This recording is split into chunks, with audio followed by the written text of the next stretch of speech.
அம்மா வழியில் மக்கள் பயணம் என்னும் தலைப்பில் தென்காசி மற்றும் அதன் சுற்றுவட்டார பகுதிகளில் கடந்த 2 வாரங்களுக்கு முன்பாக முதல் கட்ட மக்கள் சந்திப்பு பயணத்தை நிறைவு செய்த வி.கே. சசிகலா திருநெல்வேலி மற்றும் அதனை சுற்றியுள்ள சட்டமன்ற தொகுதிகளில் வரும் ஆகஸ்ட் 13ஆம் தேதி முதல் 18ஆம் தேதி வரையிலான 2ஆம் கட்ட பயண திட்டத்தை அறிவித்துள்ளார்.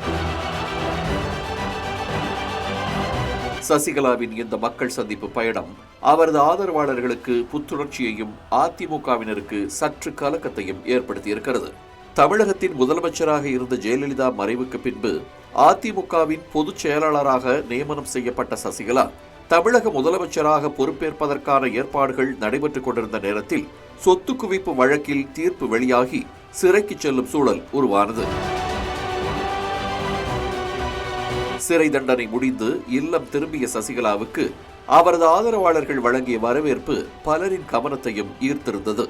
பெங்களூரு சிறையிலிருந்து தீநகர் இல்லம் வரை ஆதரவாளர்கள் கூடி அளித்த வரவேற்பு அவரை மீண்டும் அதிகார பீடத்தில் அமர வைப்பதற்கான எதிர்பார்ப்பை ஏற்படுத்தியது. சட்டமன்ற தேர்தல் நெருங்கிய நிலையில் புயலுக்கு பின் அமைதி என்பதைப் போல யாரும் எதிர்பாராத வகையில் அரசியலிலிருந்து ஓய்வு பெறுவதாக அறிவித்து அமைதியாக ஒதுங்கினார் வி.கே. சசிகலா. 2021 சட்டமன்ற தேர்தலில் அதிமுகவை வீழ்த்தி திமுக ஆட்சி அமைந்த நிலையில் அரசியலில் இருந்து ஒதுங்கியிருந்த சசிகலா தொண்டர்களுடன் தொலைபேசியில் உரையாடுவது, இல்லத்திற்கு வரவழைத்து பேசுவது என நேரடி அரசியலுக்குள் மீண்டும் வரத் தொடங்கினார். ஆனாலும் அதிமுகவை ஒருங்கிணைப்பதற்காக சசிகலா மேற்கொண்ட முயற்சிகளுக்கு பலன் கிடைக்கவில்லை. பிரிந்திருக்கும் அதிமுகவை ஒன்றிணைக்க வேண்டும் என அதிமுகவின் மூத்த நிர்வாகிகள் சிலர் போர்க்கொடி தூக்கியிருப்பதாக செய்திகள் வெளியாகும் போதெல்லாம் சசிகலாவால் அரசியலுக்குள் அழைத்து வரப்பட்டவர்களை வைத்தே அதிமுகவில் அவருக்கு இடமில்லை என்று மீண்டும் மீண்டும் சொல்லிக்கொண்டே இருக்கிறார் எடப்பாடி பழனிசாமி. அண்மையில் நடைபெற்று முடிந்த நாடாளுமன்ற தேர்தலிலும் அதிமுக தலைமையிலான கூட்டணி படுதோல்வியை சந்தித்த நிலையில் அம்மா வழியில் மக்கள் பயணம் என்ற புதிய பயண திட்டத்தை வி.கே. சசிகலா தொடங்கியிருக்கிறார்.